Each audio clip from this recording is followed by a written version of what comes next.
Okay, hi everyone. I think we're supposed to be live right now. I'm Faraz, your host, and I'm coming to you from Trinidad and Tobago in the Southeastern Caribbean. So welcome and thank you for tuning into this fifth episode of Bird is the Word. Hi everyone. Whoa, I just had a little echo going on there. Sorry.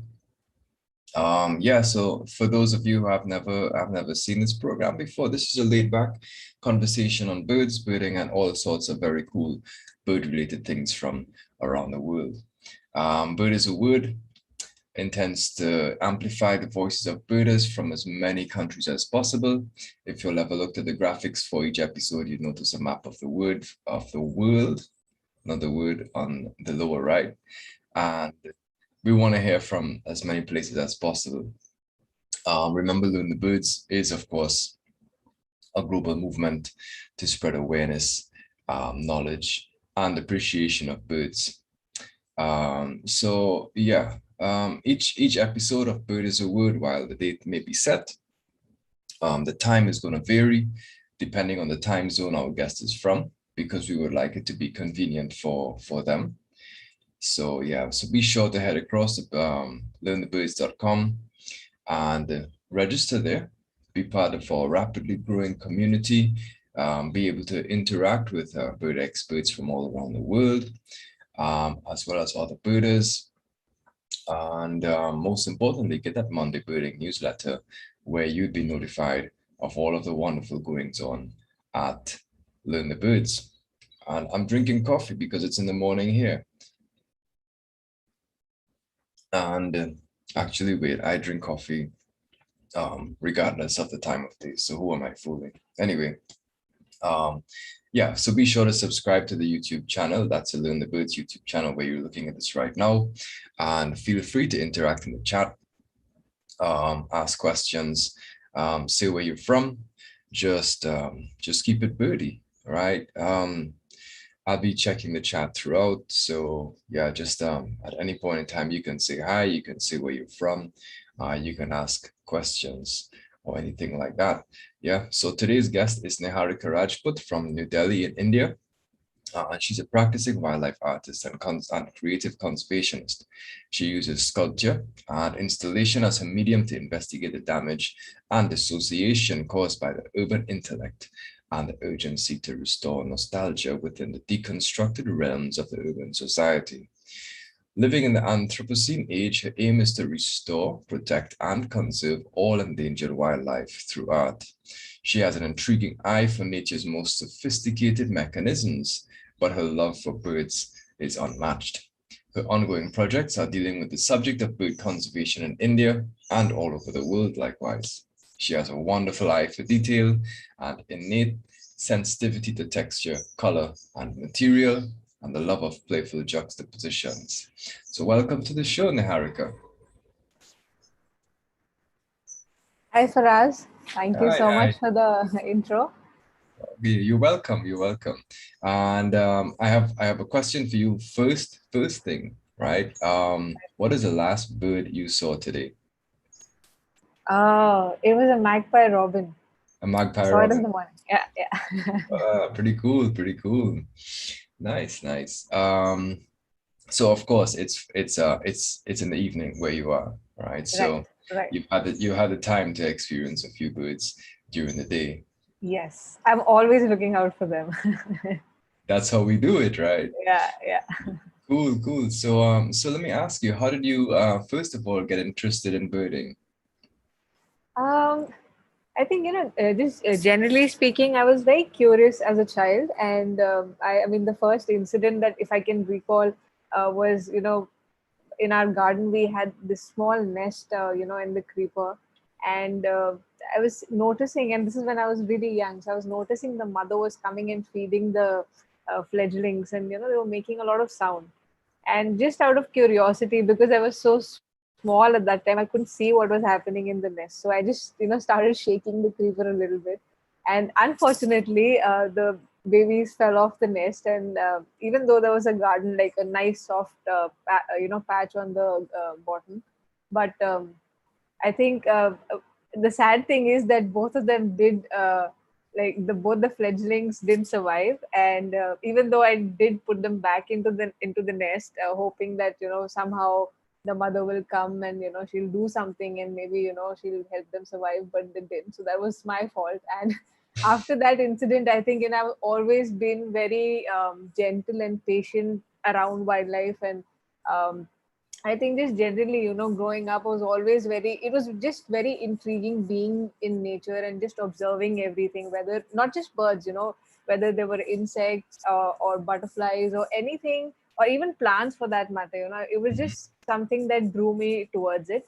So I think my love for birds or wildlife per se comes from that. And, I mean, I remember collecting fireflies in a jar because it was so exciting, seeing insects Yeah. that would just lit up. And I mean, I would just, sometimes even venture out into small patches around the house, to see how spiders are weaving their webs at night and things like that. So Hmm. I think it really just comes from that. And I also do remember spotting this one white-throated kingfisher. And I mean, when I saw that bird for the first time, I was again quite young when I spotted the bird, and I didn't know the name of that bird. But the colors of the kingfisher were so beautiful and vibrant. I mean, the blues and the maroon beak that it had, it just, I had never seen a bird so colorful. So Hmm. I remember, trying to take a picture of that bird. And back in the day, we didn't really have those digital cameras.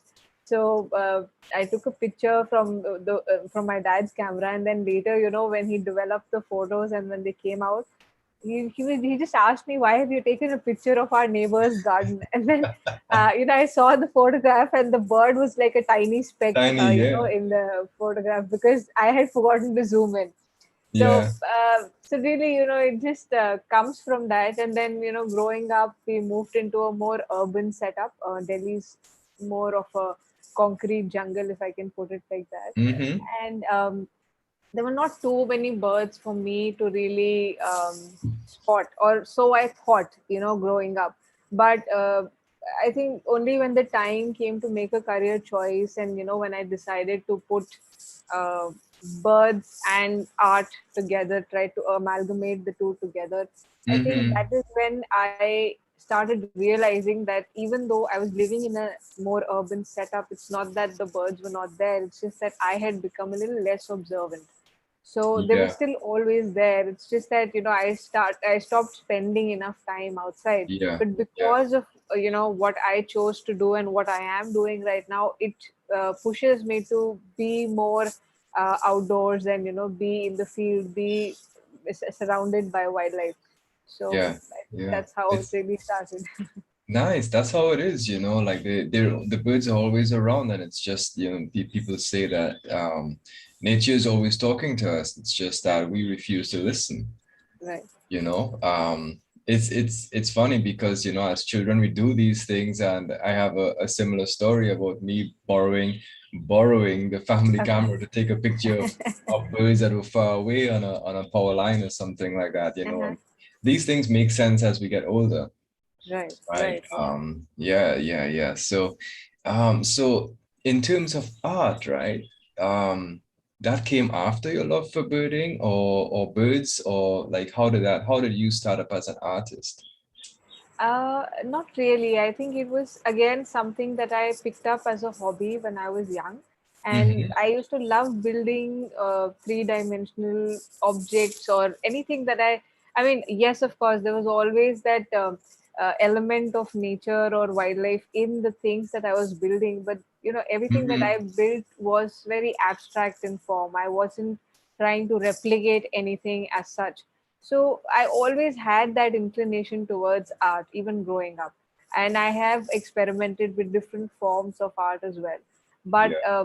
only, when the time came to make that final like career choice, so to speak, even then, when I started building my sculptures, they were quite abstract in form. And I was like, every piece had some element of nature in it. And it was I was not doing that intentionally. I mean, I was doing Hmm. it unknowingly. That I mean, there were many elements from nature, and I'm not just talking about birds, But like I said earlier also, whether it be plants or insects or just Yeah. anything and everything, just became a part of what I was building. Mm-hmm. But then, there came a point where I wasn't quite satisfied with my pieces, and I mean, I was not being able to relate to them. So Yeah. I think it was this trip that I went on to Himachal where I spotted these red-billed blue magpies, Mm-hmm. and even recently, again, we went on a trip. Me and my family and my husband, we went on a trip to Himachal, and again I spotted the red-billed blue magpies just a few months back. So I was really happy to see that bird because I think it's really that point when I saw those red-billed blue magpies, it hit me that why am I not, building birds? Why am I not just, I just wanted to replicate what I saw because, like you mentioned, I mean, these are the most sophisticated mechanisms in anything in nature. It's so sophisticated. So for Mm-hmm. me to be able to replicate that, to be able to put it Right. together to a point where people start questioning whether it is real or not, was something that was exciting, and I wanted to take that up.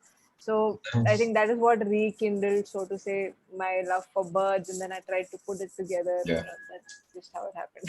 Pretty cool. Pretty cool. You're Yeah. getting a high from Rochester in New York. Someone's looking at us Oh, from okay. the Hello. US. Nice. Um, when we chatted a few days ago, right, you were telling me about experiencing hummingbirds in British Columbia.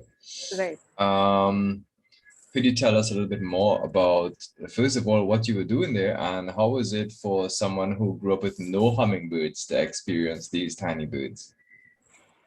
So basically, I'd applied for an artist in residence program in British Columbia.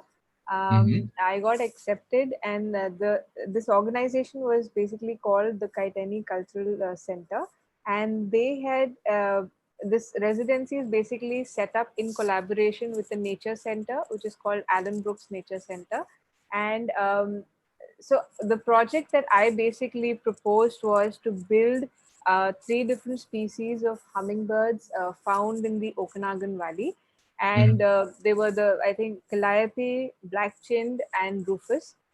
These were the three hummingbirds I was targeting, and I think the 3 months that I was there in Vernon, British Columbia, was the best time of my life because I got to work in a nature center with people who were experts.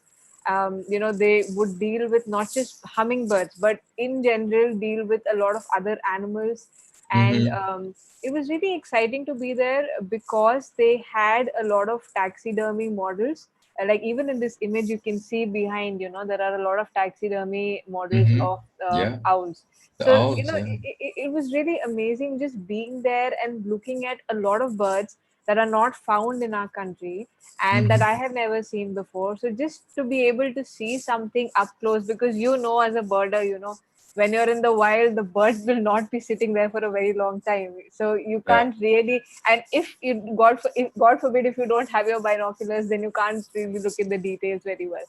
So it of was course. really interesting to just spend time at the nature center, and there were so many different activities that I attended while I was there. There was a raptor show that happened, and a lot of experts came in from Vancouver with different species of raptors, and we like I got an opportunity to see them really closely, so it was amazing. Mm-hmm. Just witnessing that entire show and how they were dealing with the birds. So basically, my project in British Columbia was not just to build the three hummingbirds that I just mentioned, but at the same time, I had the privilege of working with a lot of people from the Naturalist Okanagan Club. And Yeah.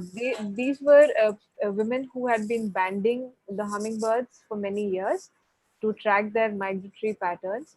And it was very interesting for me because I am an artist. I am not an ornithologist. I don't know much about birds per se. So they showed me the traps that they were using to catch the hummingbirds. They showed me the bands that they put on the legs of the hummingbirds, which are really really tiny. Yeah. And there were so many things that I learned from them.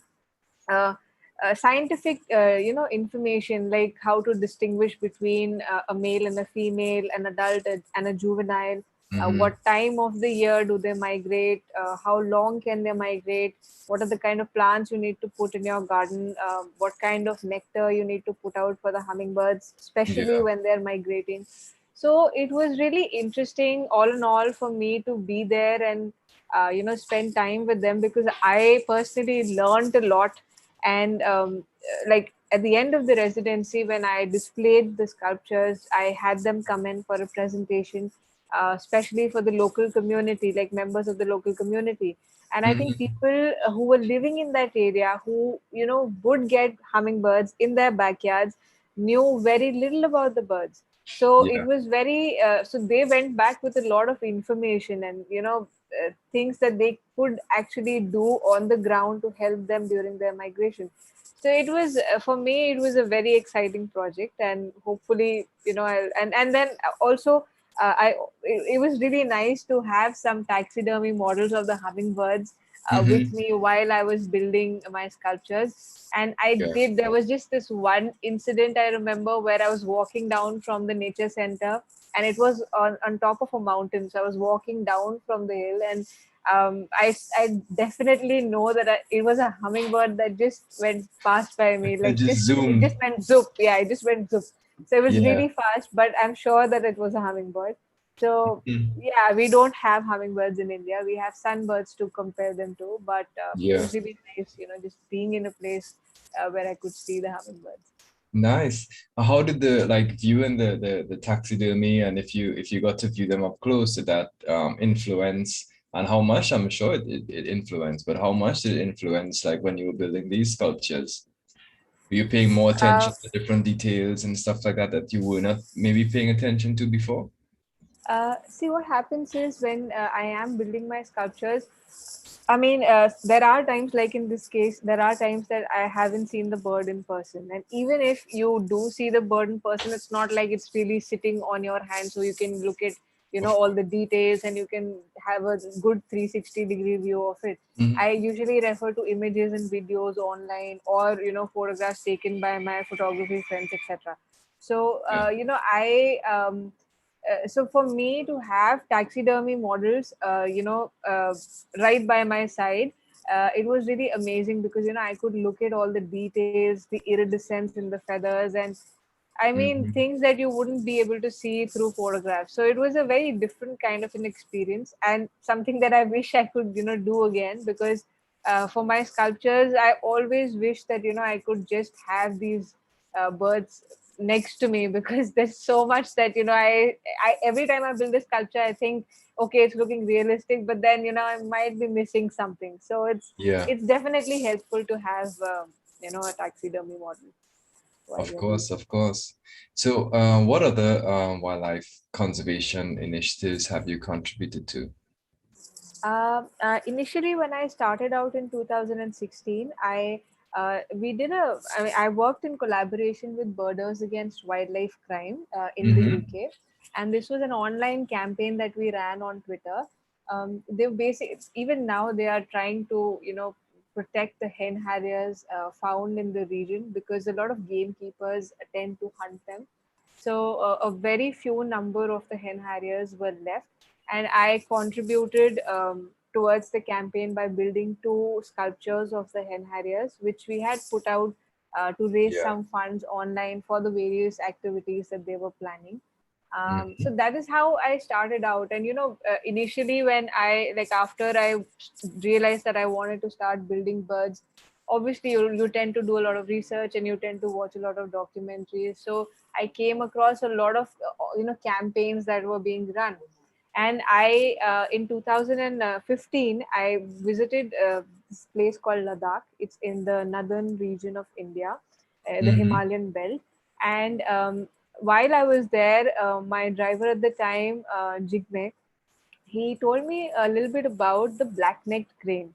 And I had never heard the name before. I had never really seen the bird before.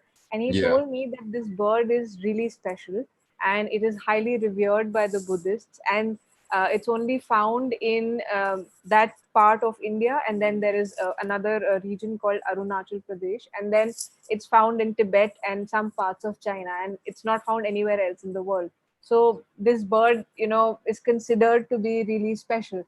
So he told me that the black-necked crane, in Tibetan it's called Cha Thung Tung Karmo, and he told me that the numbers of this bird are decreasing, as in this bird is basically endangered. So this Mm-hmm. is so it just intrigued me to go back to Delhi and just find out a little bit more about this bird, and why was it so special, or what is happening to the bird. And also during the same trip I happened to visit an art gallery, which is called Ladakh Arts and Media Organization, Mm-hmm. where again I met people and I spoke to them about the black-neck crane, and somehow the project just fell through. And I have been working in Ladakh for many years now, and I try to go back every year. I've been going back every year since before the pandemic happened. Yeah. And what I have been doing is, this is basically an Art for Wildlife Conservation initiative, and I have been trying to conduct various workshops in different parts of Ladakh, not just in the main town but also the remote villages. And this part of India is, if you ever get to be there, I mean, it's a beautiful place. And um there's literally I mean, even in this photograph you can see behind, just mountains and lake, and Mm-hmm. very few people, like this was one of the remote villages, and the children that you see in the images are the only children who were there in the village that I went Wow. to. And this the building that you see where the black neck crane is drawn on the wall is the Uh, school in which they study, which is just a one room school. oh, So yeah. I basically got in touch with WWF in Delhi, and I tried to get a hand on the report that they had prepared of the blackneck crane, and I tried to gather all my facts as to what was happening to the bird. And even though I'm a wildlife artist and I'm not really, a conservationist, but I wanted to help, and I that's why when I went there, I started conducting these workshops in different schools. I, put together a few sculptures of the black-neck crane, which I exhibited in the gallery in Ladakh. And, Mm-hmm. just to raise awareness, just so that, when people come to the art gallery, they can read up a little bit more about the birds, not just the locals who are living there, but also tourists who come in, just to Yeah. educate them. And Yeah. the first year of me conducting these workshops, I realized that it's not enough to just conduct workshops and try to raise awareness. But at the same time, I, just wanted to expand this project.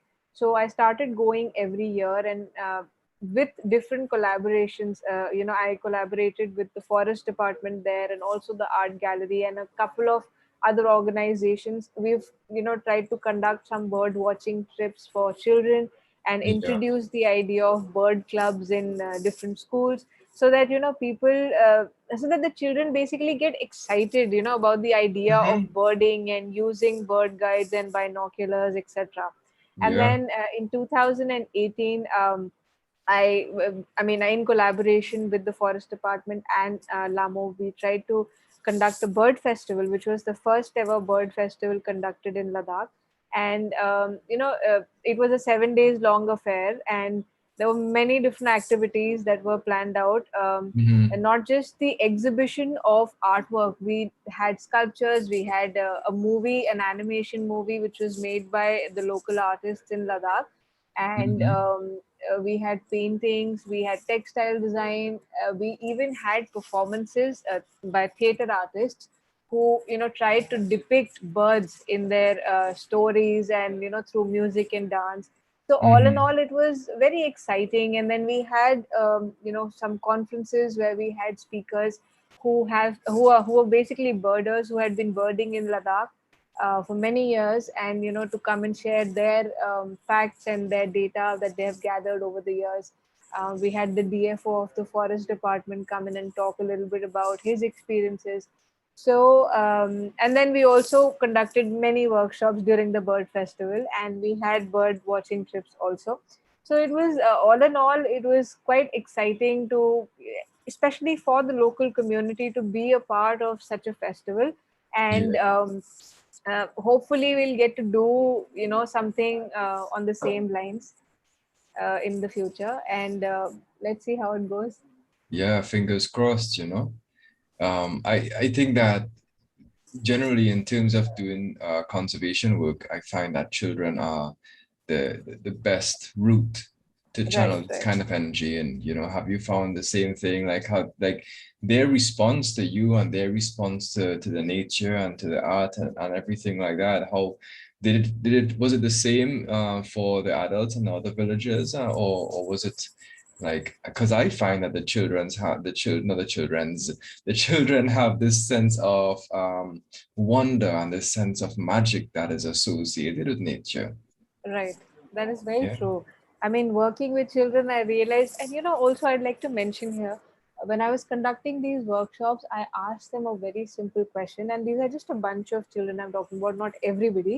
But when I asked them this question of, could you just could you give me a few names of the animals found in the region? Uh, the children started telling me that there are elephants and tigers and lions found in the region, and none of those are actually found in Ladakh. So I mean, you really can't underscore the value of education. We Yeah. want to go and do something on the ground, and we want to be conservationists, but then if people don't even know what is there in their vicinity, how do we expect them to do something about what's out there? So it's very Yeah. important to, no matter what activity you're doing, to teach them something. I think it's just important to get the message out. Of course, and especially with nature stuff, Right, like right, even here in Trinidad, if you have children growing up and they're growing up on certain books or certain media, and they may see like a patch of forest here on Trinidad and think, well, there are lions and tigers in this forest, and it's just because of what they've been they've been taking in foreign media in a sense, and it's not like a local kind of knowledge to say, well, this is what is here, and this animal is found in this country, and this other animal is found in this country, but this is what we have here, and what we have here is our nature, and this is also part of us.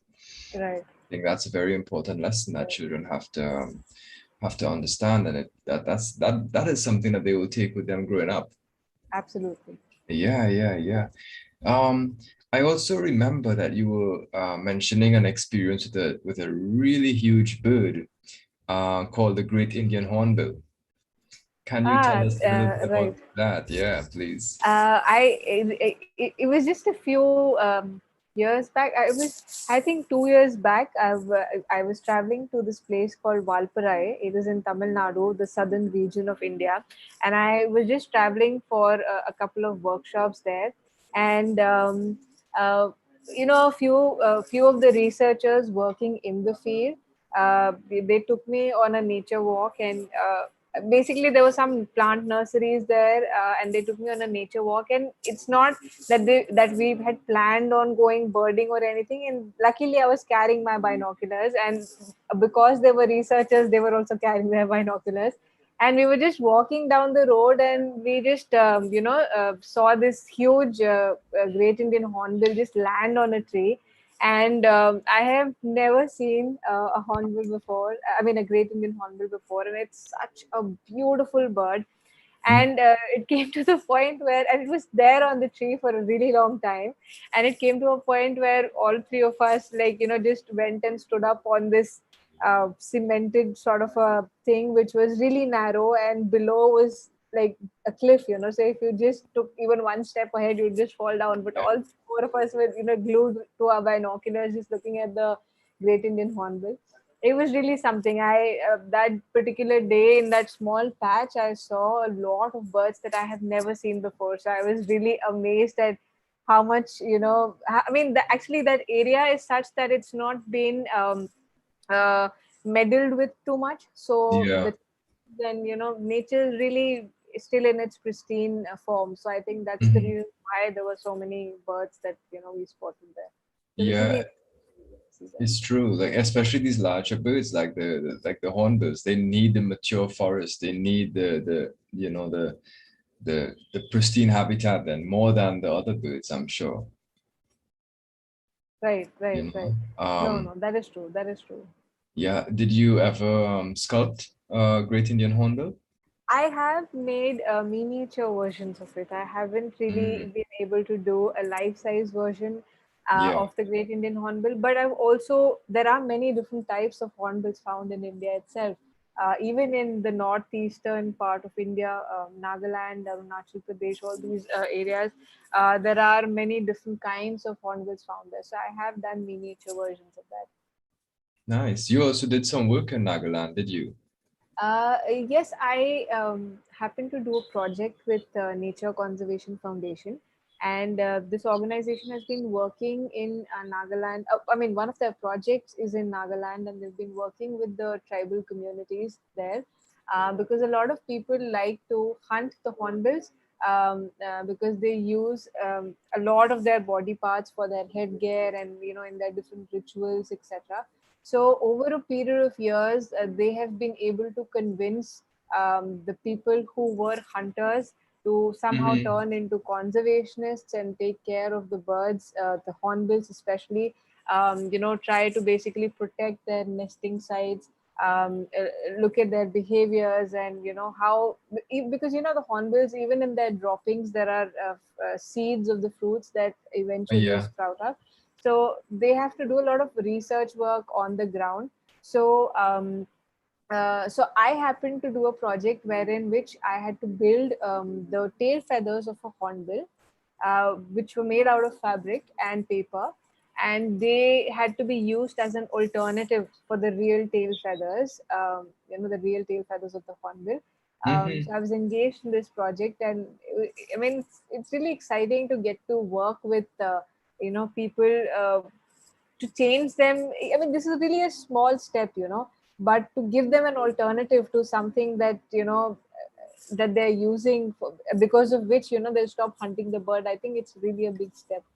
Yeah, and So they've been yeah, doing it that was. for a lot of years, Yes, yes, you yes. know. So And that's there are big. many such like tribes all over the world who I don't know if they are still doing it, but yes, there are tribes who do hunt birds and then use their feathers to adorn, you know, in different parts of the body. So I think it's really nice to see hunters turn into conservationists. Always, always. And I've always found that the hunters always know the forest way better than people who studied conservation Absolutely, and biology in school. absolutely. That is true. That is true. Yeah, yeah, yeah. So I'm just gonna share just in terms of talking about your process in sculpting, right? If you can just walk us through, this is for a barn owl, right? Yes. Yeah. Tell us a little bit about how you build these things. Uh, so basically, what I do is before I start building any sculpture, I do a lot of research. And by Mm, research, I mean I need to study the plumage of the bird. I need to study the proportions of the body. I need to understand what is the size of the body. I need to look at the different facial features, the eyes, the beak. Basically, get into the details, and for that, I refer to a lot of photographs. I watch a couple of videos, and once my research is done, I basically start sketching out everything in detail. So I sketch yeah. out the wing feathers, the tail feathers, and even just the basic form of the body. So in this case, so this is basically for a miniature sculpture that I do. But when I'm doing a slightly bigger version or a life size version, it's made completely out of paper. So even the Hmm. body inside, like this, the black portion that you see of the barn owl is made Yeah. of regular epoxy, but that is only when I'm building really small miniature pieces. Uh-huh. But when they get bigger in size, even the body is sculpted out of paper and wire. So I just try to get a rough sketch of the body, and then I basically with wire try to weave everything together and get a three-dimensional version of the body, and I Hmm. fill it up with paper so that it doesn't collapse. And once that is done, now when it comes to the wing feathers and tail feathers, like I said, everything has to be sketched in a lot of detail. So even though there is symmetry somewhere in the feathers, even, like there are certain feathers which are of a different shape, or the placement of the feathers have to be right, etc. So all those things have to be kept in mind. So I sketch out those feathers depending on that, and then each of those feathers are cut out individually using a pair of scissors. And then what I do is, once the structure of the body is ready, I start working on the facial features, and I usually use a regular epoxy for the eyes, the beak, and the talons. And once that is done, then I start gluing the feathers. So I always start with the tail feathers, and then I move on to the body feathers. And once I'm satisfied, I move up to the throat, and once I'm satisfied with how it's looking, I add the wing feathers to it. And then I just finish the feather work on the bird. And then comes the exciting part of painting the bird, because I Painting, just yeah, love to paint the bird. yeah. And just studying the plumage in as much detail as possible. And then, especially with birds which have iridescent feathers like hummingbirds, it's Hmm. really nice to paint them and see them come to life. So yeah, that's really how the process goes. Oh, nice. Has there been like a bird or a species that has given you trouble in terms of getting the color correct? Yes, there was one bird. I think it was some starling. I can't Ah, really. it had One to of be the a starlings. starling. It Yeah, had one to of the be a starlings. starling. I just could not get that right bluish turquoise. I don't know what color to even put in, the iridescence of it. It just was tough. Yeah, yeah, yeah. You just gotta put everything at the same time, I'm sure. Because with birds with iridescent feather. I mean, it's not even that their feathers are iridescent. It's just the way the sunlight falls on the That's feathers right. and how they refract, etc. So I mean, some photographs, turn out a certain way and some a certain other way. And maybe when you're looking Mhm. at the bird in person, it's, going to look completely drab and dull because the Yeah. sunlight is not falling on the bird. So it's very tricky to work with birds like that. Always, yeah. Yeah. Yeah. I'm telling you, because I'm sure you're accustomed with sunbirds, but like here in the neotropics, it's like if the sun is out, the birds look one way, and if the sun goes behind a cloud, they look entirely different. Right, right. If they're in the shade, they're looking different. If they hold their feathers a certain way, they're looking different. Absolutely. Yeah, That, yeah, yeah. that is true. Interesting, interesting. So I'm just gonna scroll through some of your finished work. So this is how you usually, well, very often I'm assuming would present Yes. finished Yes. finished sculpture, right? In case of Yes. glass. Mostly because I just want to avoid any dust getting in. Otherwise, Hmm. because it's made of paper, obviously it has to be kept away from water. But other than that, even without the glass dome, it can be displayed anywhere. But just to keep away the dust, and some people prefer it like that. So, and it Yeah, stays safe inside. So yeah, that's how I put it. yeah, because I'm assuming it'll be difficult to clean with all of Yes. the, the intricate details and stuff like Right. that. Right. And each feather also on the face, you do each one individually, right? Yes. Yes. And Yes. that's It's a incredible. tedious process. Incredible, incredible. This is an Scarlet Minivet, right? Right. Right. Right. Wonderful, wonderful, wonderful. Yeah, I happened to see the Scarlet Minivets, both of them in Valparai as well. On the same yeah. day, I saw the Great Indian Hornbill. Wow, Yeah, wow. What's blowing my mind about this one is that, like the female on the left, there's some little white detail by her legs. right, And right, these are things that a cursory glance is not going to pick up, right? Or yeah, even the isolated orange feathers on the male. right, right, It's incredible how much not only how much detail you pick up, but it's your attention to detail in getting the information from the pictures or from the knowledge of the bird to put them on to put them on paper, right, right, right, right? Yeah, this is one of my favorites of yours, the bee hummingbird. right. This is the smallest hummingbird found in the Yeah. world. I have never seen it in person, but yeah, it was really. This piece was actually quite difficult to build. Not the hummingbird per se, but the flowers from the Mhm. firebush, these Yeah. tiny ones. It took a lot of time, and as you can see, it's really delicate because even the flowers are really, really thin. So it was Yeah. very difficult to get this portion right. I mean, because I've done so many hummingbirds, it wasn't that difficult. But of course, it's just tough to get the flowers right. Yeah. The flowers were done with epoxy. Yes. Yes. Nice. Was this life size? This is life size because the bee hummingbird is, as it is Smallest really bird in the small. world. Yeah, yeah, Yeah. yeah. And also the flowers, I mean, the firebush flowers are always grow in a bunch. So I've just Yeah. shown a small portion of that. Nice. Incredible. Incredible. Nice. Well, I'm sure many people would be familiar with this guy. Yes. Good old Budriga. Yeah. And this is an Indian roller. Nice. I remember this. It's all of the subtle details on the throat, on the neck, on the crown, you know. Very often when you read a description in a field guide, you would not pick up all of the subtle differences in color. Right, right. They don't always talk about that. They would just say light blue crown. But then you look at the bird's crown and you realize, oh, it's not just light blue, there's something else in it. Right, right, right. Yeah, incredible. And this here is a work in Splendid progress. fairy. Yeah, Yeah, it's a work in progress. pretty cool fairy wren.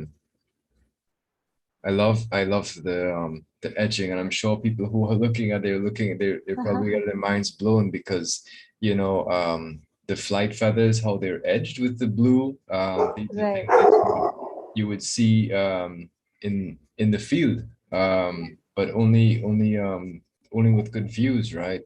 right, right. Wonderful. And it blows my This mind was a also. miniature sculpture of an Indian eagle owl. Yeah. And let me tell you, owls are really difficult to sculpt. I Yeah. have, I mean, I've only sculpted two owls till now. And I really want to, my next project that I want to get my hands on is sculpting a life-sized owl because I love owls and it's just the face of the owl is so difficult to sculpt. Mhm. But yeah, this is what I got at. Well, if you didn't tell me it was difficult, I would have never guessed because this looks fantastic. The face and everything, the expression, what you capture here. And this is what I that really blows my mind about your work is that you capture the expression of the bird in a paper sculpture, which Well, is I'm happy that absolutely you're saying that. it's absolutely incredible, Because Niharika. it's really difficult to get the expression right because how do you get the expression right? It's just the eyes. You just get to work with the eyes and nothing else. Yeah, So yeah, exactly. it's a challenge. This is one of the birds I did in British Columbia. This is the Hmm. calliope hummingbird. Calliope, right? Nice. And these are really tiny, you know. Yeah, yeah. I don't know. I have no idea how you do these things because I can't like if a grain of rice falls out of my bowl, I can't pick it up. I'm just there fumbling trying to pick it up. Uh, it's another tiny one. Yeah. Which one is this? This is a green crowned hummingbird. Oh. Another, and this I'm assuming this is also life size. Yeah. Yeah, I This is love the. slightly bigger than the bee hummingbird, though, because bee Mhm. hummingbird, like we said, is the smallest one. So this was slightly bigger than that. But then again, Yeah. all hummingbirds are really tiny. So Yeah, right. yeah, Oh man. Yeah, I love the post-ocular spot and everything. These as a birder, all of the field marks are things that are very critical, in terms of seeing what a bird is and seeing a sculpture and being able to liken the sculpture with what we are familiar with, and say, well, okay, well, this is this species or this is that species, right. which you capture all of these things. And I find also with a lot of these little green hummingbirds is that there are so many species that look alike. Oh All of yes, that is the true. subtle details. These are the things that really make the difference. It's say that this is this Yes, species, right? yes, yes, yes. That is very true. Wonderful. This This is a is the hen hen harriet. harrier. Yeah. So this is basically the first bird that I ever sculpted. out of paper. Really? Yeah. Not bad for a first try. Yeah. Oh, this is after a lot of experimentations. There were a lot of failures before this one. Pretty cool, pretty cool. Yeah, I hope that everyone who's looking, I'm seeing someone saying amazing work here. Thank you. Which yeah, I agree with that. Um, yeah, I hope y'all can see that the sculptures, like, and not on the details on the feathers on the underwing here, especially, like all of the little it's just like the textures, and so it's so real. It's so real. It's like you can feel it, or you can hear the wings rustling. Yeah, I this is familiar. This is a ruby Yes. topaz hummingbird, right? Yes, yes, yes, absolutely. Nice. Nice. So yeah, so by the way, folks, Niharika does commission artwork for on request, right? So if you'd like to get a paper sculpture done for yourself or a dear friend, please feel free to contact her. And how should people contact you, Niharika? Um, I do have a website. It's called niharika.rajput.com. But I think they can just find me on Instagram. That is the best place to get in touch with me, and they'll be able to find me by the name Paper Cheerups. Paper And just chirps. DM me, message me on Instagram, and I can always get back. Yeah. And if you all can't find her, message me, and I will organize and make sure that's that the message is delivered. Thank you for that. Yeah, of course, no problem. Yeah, nice. So yeah, wow. It's the details. It's the details. The nostrils, each feather. Um, yeah, and that's what really makes your work stand out. The Because these feathers are incredibly tiny. If because Yeah, I'm looking at the feathers on the crown, right. and they're not just one color. No, they're not. There's a Yeah. lot of, there's a lot. Like I said, how do you in what light do you want to depict the sculpture? Like, where is the sunlight falling from? Where do you want to, draw in the shadows? Where do you want to, areas that you want to light up, and then also, with the eyes that glisten in the eyes, to get that right. And like in this image, for example, I have never done a fish before, and this is probably the first and the last that I've tried so far. And I think it came out really well. And even just to get that slimy sort of a texture on the skin, Yeah, um, it I looks mean, really fishy. you may not be able to see it very clearly in this image, but the scales on the fish, the body of the fish, were also made out of paper, Mm-hmm. and even the fins and all are paper, and I just had to uh, like use some varnish to get that slimy texture on the Uh, body of the fish. So I just like to get into the details of it. That's just what I yeah, like. that's what makes a difference. That's what makes a difference, because it's like, look at that, the fish is done in paper, the bird is done on paper, yet the fish looks like a fish and the bird looks like a bird. It's incredible. It's absolutely incredible. Thank So you. when you're doing like these really tiny feathers and you're painting them so intricately, um, do you paint each one separately and then you let them dry and then you stick them? No, so what I basically do is I do a base coat. So, for example, if I were to do a kingfisher like we are seeing on the screen, I know that the feathers, say, maybe the head feathers, I know are going to be somewhat bluish in color. I'm not looking at the shading part of it, I'm only looking at the Right. base color. So, Yeah. I try to get that base color right. And even if it's a shade lighter, it's okay, but I never try to do a shade darker. And then Hmm. I just cut out the feathers and glue it onto the body. And for example, for the belly feathers or the neck feathers are white in color, or the belly feathers are, say, orangish brownish in color, so I do that kind of a base coat and just get it on the body. And then Hmm. when I start painting, that's when I start to add in the colors and do the shading, and try to put it all together. Because if I start painting each feather and gluing it onto the body, it's going to take a lot longer. Yeah, So yeah, I that's could the technique imagine. I follow. Yeah. And then most of the paint is going to go on your fingers. Right, right, right, if you work right. anything Because like how feathers I can do. be. Yeah. And also if you're working with, say, a hummingbird, it would be really difficult to paint like individual feathers and then, stick Yeah. them together. Whoa, this is really, really incredible. I'm just imagining, like it's always just reference to your own ability, right? So I'm just thinking about my primitive ability to handle these kinds of things. And it's, I'm just imagining myself trying to hold these little things and paint them, and everything is just getting stuck in my hands and things are falling down, and it's just quite a nightmare, and honestly.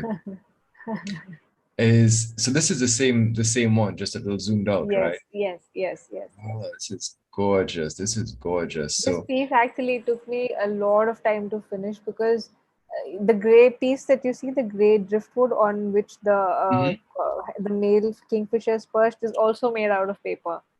So I had to figure a way to build that piece because you're only seeing the front view. If you see another view, like from behind, it's quite a big piece, and yeah, just to get the first of all to get the texture right, and then to get the bird to perch in such a position that it is it I mean you can feel that it is feeding the fish to the other one. So just to yeah. get that right, and then just to have it placed correctly, it took a lot of time to build. Wow, yeah, yeah. Because it's this kind of vision too to think about, well, how am I going to arrange these birds and how am I going to arrange this whole scene? Because this is not just a single bird that you're doing. It's not just a sculpture of a bird, but you are creating an entire scene. Right, right, right, right. Yeah, this is amazing. This is amazing. And you also, I'm assuming, have to think about like how everything is balanced, right? Yes, absolutely. That is true. But the thing about these sculptures are because they're made out of paper, they're very light. Yeah, So if I have a base which is, say, wooden, or usually, whatever the base that I'm using, the weight-wise, it is a lot more than the sculpture itself because it's made yeah. out of paper. So I don't really have to worry about how it will sit and whether it's going to topple off and all. So that's one positive side of it. If I'm Mhm. working with regular epoxy, on the other hand, I have to worry about weight because initially when I started working and I wanted to do bigger versions of the bird, I wasn't using paper, I was using epoxy, and the birds became really, really heavy. So, Yeah, it was just difficult to manage those, with the base that I was using. So I'm really happy working with paper because they're extremely lightweight. yeah. You can force balance on paper. Yes, yes, yes. Nice. Okay, yeah. Well, this is another view of the same bird. Right. Again, yeah, the details and the feathers and the textures and the feathers on the wing. Even the flight feathers are notched and they look like feathers. This is crazy. How big is this? The whole piece. This is basically life size. Both the kingfishers are life size, Cool. and the piece itself is approximately 3.5 feet, 4 feet Mhm. in length, and yeah, it's quite a Incredible. big piece. Incredible. Yeah. So this is a piece that got us connected because this is a hummingbird that's found here where I live. This is a tufted cockade family, right? Yes, yes, yes. Nice, Have you nice. seen this bird? Yes. Oh wow. Yeah, yeah, yeah. I've seen this bird quite a bit. I saw one last week actually, a female. Oh wow. Okay. Yeah, I mean, nice. I don't know if I just get to see this bird, it would be really amazing. And this bird is not too much larger than the bee hummingbird actually. So they're Okay. around the same size. Okay. Yeah, so I was birding and there was a female that was feeding on some flowers just below where I was. And the thing is with this bird is when they're feeding, she pumps her tail. I don't Mhm. know if you've ever seen maybe I think common sandpiper how it pumps the tail. Right, right, right. Right. So it's something like that. And I'm looking at her tail right now, and you've captured the patterns on that tail really, really well. Thank you. Yeah, yeah, yeah. One of the more beautiful birds I can see. So yeah, so here's what you sculpt other animals, right? So here's a pangolin. Um, are these for like specific conservation programs? Sometimes, yes. This was for a client, but I do work with forest departments and wildlife organizations because every time someone is trying to set up a nature interpretation center or a biodiversity park where they want to have sculptures of birds or animals, I try to help in whatever ways I can and build pieces for them. Um, Hmm. this was, I don't know, I mean, this is the first time I've tried to build a pangolin, and it's again made completely out of paper. It's really lightweight. So this is just what came out. Nice, nice. Is there like so I'm seeing someone in the chat ask saying that the paper you use must be very delicate. Is there like a special uh, kind of paper that you use?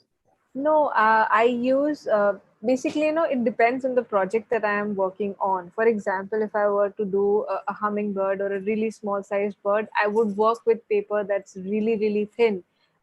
Maybe what we use to print things, that kind of paper or pastel sheets.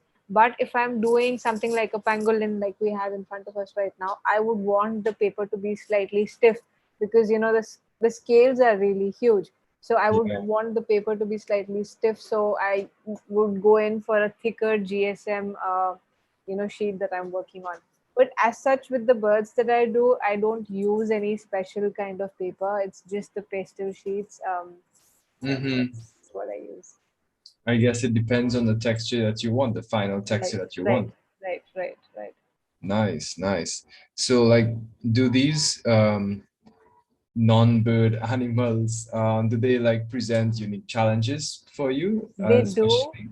Hmm. They do because I've been sculpting birds for a while now, so there are certain things that I have got a hang of. So I know that I mean, some things I can just do with my eyes closed. I know, okay, this is how it's going to be done because I've done so many of those. But when it comes to building other animals, like for example, when I did this snake, it took me a really long time just to get the body right because this is the first time I was doing it. So just to get the proportion right and even the size of the head, in comparison to the rest of the body. So it was a bit of a challenge because I was doing it for the first time, and then to do Hmm. it again in paper and wire, it was it was really different from building a bird. And then Yeah. that was just for starters, to make these scales, it took a really long time because each and every scale that you see on the body has a piece of wire inside.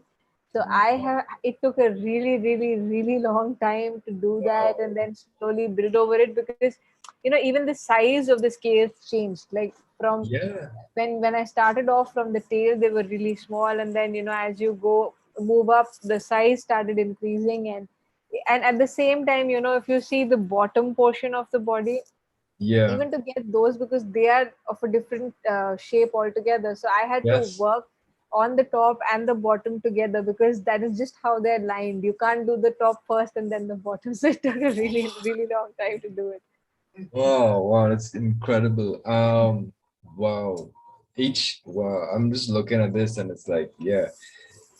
Each scale has an individual piece of wire. That's Yeah, amazing. That's yeah. So amazing. this And this like, did take a lot of time to do. huh, uh, and the scales on the face, those are, No, that's not paper. So the face, just the eye portion, and in like basically this portion that you see, which is doesn't have the scales. I used epoxy for that, and right. then I tried to paint over it. Wow. Yeah, but there's a uniformity still, like there's the same texture, and it's remarkable that it's epoxy and the paper, they all have the same texture. They just look like different types of scales. Right. Whoa. No, it was a difficult project, and I think it turned out really well. Clearly, clearly, this is amazing. This is amazing. Let me just ask you, do you have anything that you're working on right now that you can show us, like a work in progress or anything like Uh, that? yes, I am working, in fact, on an American kestrel. So this is basically just a work in progress. I don't know how clearly you can see. Oh, yeah. Yeah. So this is, I haven't painted the bird yet. So, when I was talking about the base coat, this is Right. just how it looks like, this is just a base coat of the Yeah. feathers. Nice. And then you put in the details afterwards. So they're all Yeah. And shaped and then they're all placed well. Yeah. you can see, the facial features. Now, this entire body, from here to the bottom is made of paper, but Yeah. just these details are made in epoxy. Ah, nice.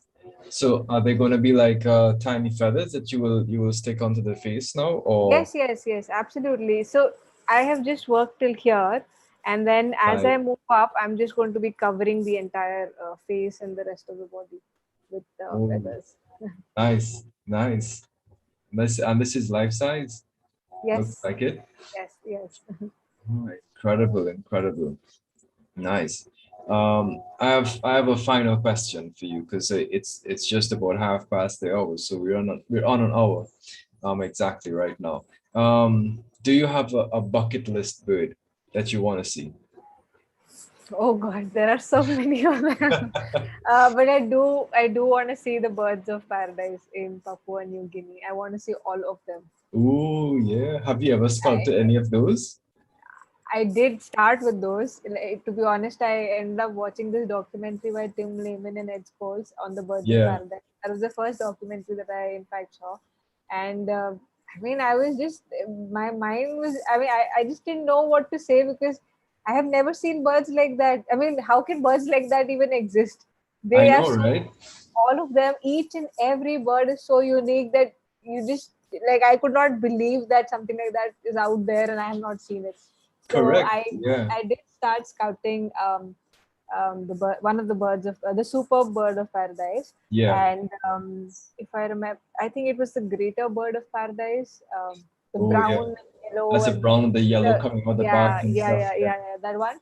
And when I started making these birds, I was working with fiber. I was not even working with paper. So even the textures that came out were very different. But yes, Mhm. after that, I've never really got an opportunity to, experiment with these species. But I'd love to see, the Yeah. birds of paradise. Oh, really, really, really nice. Really, yeah. Those birds of paradise, they're like the epitome of all birds from all corners of the world, like the Yes, fairy yes. wrens, the manakins, the sunbirds, the hummingbirds, everything, honey creepers, they're all like just all, rolled up into one incredible package. And even the traits that the birds have. I mean, it's incredible that such birds even exist. It just blows my mind to even think that now also, I mean, if you've seen the documentary by Sir David Attenborough, I mean, it's amazing how these birds are Mhm. and the traits that they have, and it's just Yeah. Yeah, because it's not only what they look like, but it's how they behave and yes, what they yes, do, right? yes. Nice, nice, nice.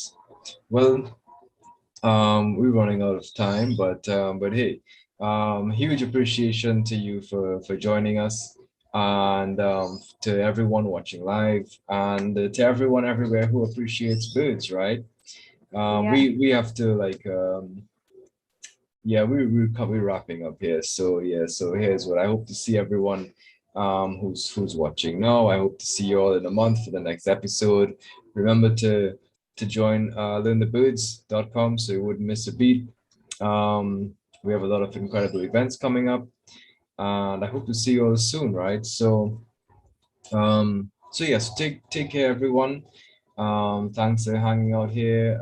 Thanks to Niharika especially for thank you coming. so much for having me. I mean, it was really amazing to just, chat with you. And it's so nice that we have the internet. You are sitting in one part of the world and I'm here. And it's really nice to just get the word out and tell people about, what we are doing. And it was really nice Yeah, being on that's your show. right. Yeah. That's right. That's we're spreading the word, right? And remember, and Yes, what's the yes. word? Bird is the word. Absolutely. Okay, Absolutely. cool, cool. So I'm just yeah, so I'm just we're signing off here, and yeah, so take care everyone, and have a great